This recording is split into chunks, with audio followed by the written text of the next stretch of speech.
먼저 어깨 힘을 쭉 빼시기 바랍니다. 그리고 들고 나는 숨을 관찰하기 시작하세요. 이것은 단전 호흡을 시작하는 기초입니다. 호흡을 모르고는 단전 호흡은커녕 복식 호흡도 어렵습니다. 긴장을 풀고 그냥 숨이 들고 나는 것을 지켜보시기만 하면 됩니다. 다음엔 나의 호흡이 얼마나 깊은지 그것을 따라다녀 봅니다.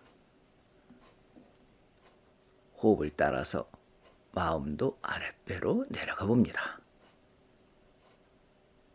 그리고 나오는 숨을 따라서 마음도 올라옵니다. 호흡이 아랫배까지 깊이 이루고 있다면 건강이 양호하신 것입니다. 이어서 배가 일어나고 꺼지는 것에 관심을 둡니다. 복식 호흡을 할 때는 힘을 사용해서는 안 됩니다. 억지로 배를 부풀리고 꺼지게 해서는 안 된다는 말입니다. 몇 초를 들이고 몇 초를 멈추고 몇 초를 내쉰다는 그런 억지로 하는 호흡은 이제 그만하세요. 부작용이 일어나는 것이 싫다면 말입니다. 숨은 저절로 쉬어지는 것이며 거기에 힘을 가할 필요는 거의 없습니다. 자연스럽게 복식 호흡이 숙달되면 단전 호흡도 무난해집니다. 저절로 신선한 에너지가 단전에 모여들게 되면 바로 단전 호흡은 시작되는 것입니다. 오늘은 깨달음에 대해서 생각해 보겠습니다. 깨달음 이야기는 불과 얼마 전까지만 해도 우리에게 생소한 이야기였습니다마는 이제는 일반화가 많이 됐습니다.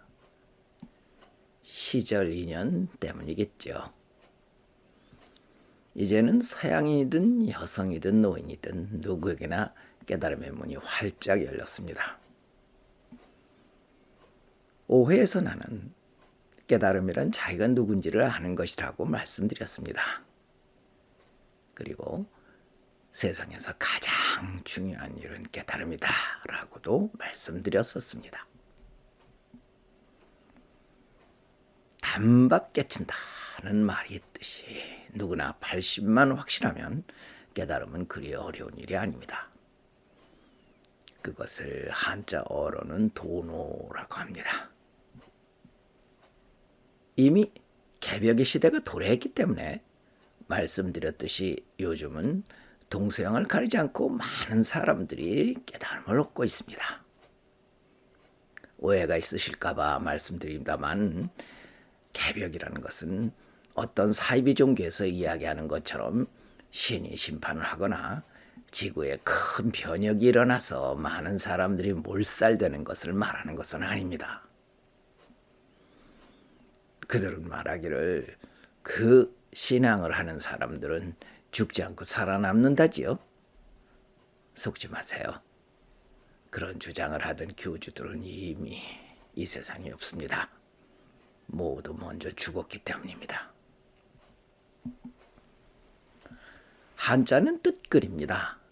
개벽이란 말은 열릴 개, 열릴 벽, 즉 사람들의 의식이 열리는 것을 말합니다.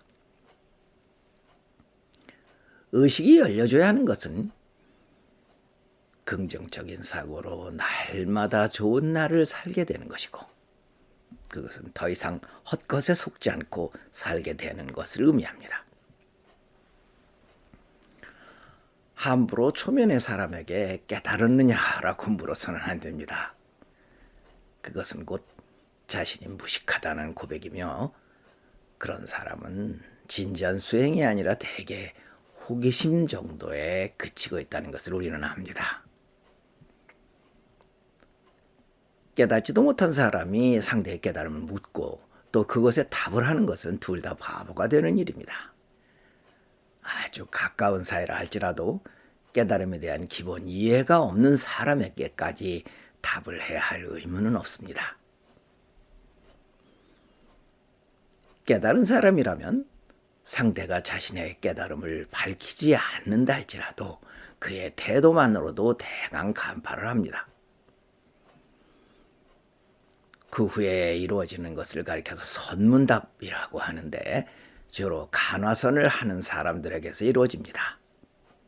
예를 들면 뜰 앞에 잣나무나 삼석은 혹은 동산수상행 등 깨달음을 얻었는가를 가늠하기 위한 그들만의 이야기를 한 소절 전하든지 아니면 상대가 깨달았다면 반응할 수 있는 행동을 할 수 있습니다. 일반인들이 보기에는 무슨 쇼 같은 짓이지만 말입니다. 그것에 상대가 대꾸를 하거나 표정으로 알아차렸음을 알리면 몇 번 더 다른 화두를 던져 소식의 깊이를 확인하고 나서 그부터는 그를 친구로 대합니다.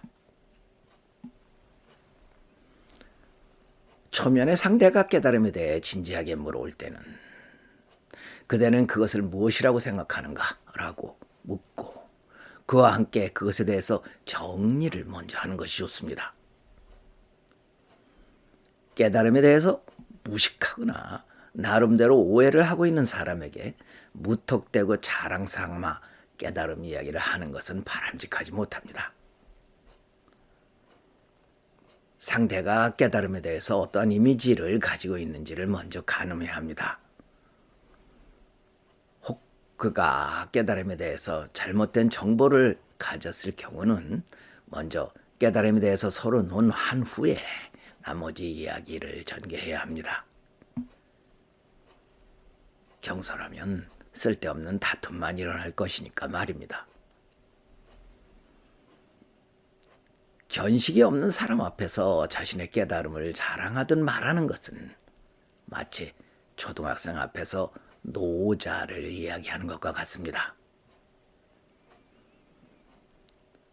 과거에 깨달음이 있었다고 주장하는 사람들은 대개 삼매 상태에서 자기가 보고 들은 것이나 겪었었던 주관적인 신비 체험들을 깨달음으로 착각하고 있는 경우가 많습니다. 그러나 그런 체험들은 깨달음이라 할 수가 없습니다. 더구나 과거에 있었다는 깨달음이라면 아무 소용이 없습니다.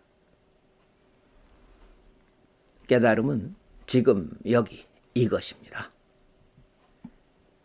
깨달음은 적당히 말로는 전할 수 없습니다.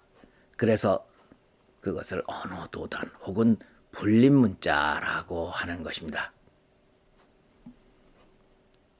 깨달음은 오직 깨달은 사람끼리만 이심전심으로 전하고 받을 수 있습니다. 어서 모두 깨달음에 동참하시기를 축원드립니다. 간장맛 짠 줄만 하면 깨닫는다는 말이 있습니다. 알고 보면 깨달음이라는 것이 그리 어려운 것은 아니니까 말입니다.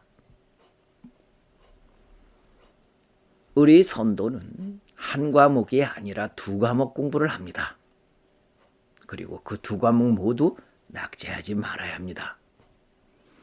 하나는 깨달음 과목이고 다른 하나는 소주천 과목입니다. 물론 시중의 학교에서는 어떤 대학에서도 가르치지 않는 것입니다만 지성인이 되어 편한 노후를 누리려면 꼭 마스터해야 할 과목입니다. 사람에 따라서 어떤 이에게는 깨달은 과목이 수월하고 어떤 이에게는 소주천이 수월합니다. 어느 것이든 손쉬운 것을 먼저 공부하시면 됩니다. 하지만 우리 선도파에 오셨다면 두 과목을 모두 이수해야 합니다.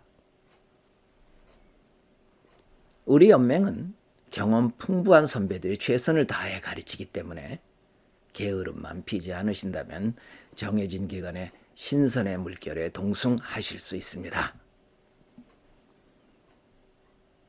하지만 한 과목만 가지고 평생을 공부하는 사람들도 꽤 많습니다. 게다가 저는 기숙을 하며 공부에 몰두하고 있는데 불행한 일이지만 공부에 성공하는 분이 매우 적은 것이 현실입니다. 깨닫기 위해서는 먼저 발심이 확실해야 합니다. 그것이 약하면 중도에 에너지가 딸립니다. 꼭 먼저 이룬 선배나 스승과 같이 공부해야 합니다. 그것이 깨달음에 이르는 가장 확실한 지름길이기 때문입니다. 지금까지 민정함이었습니다.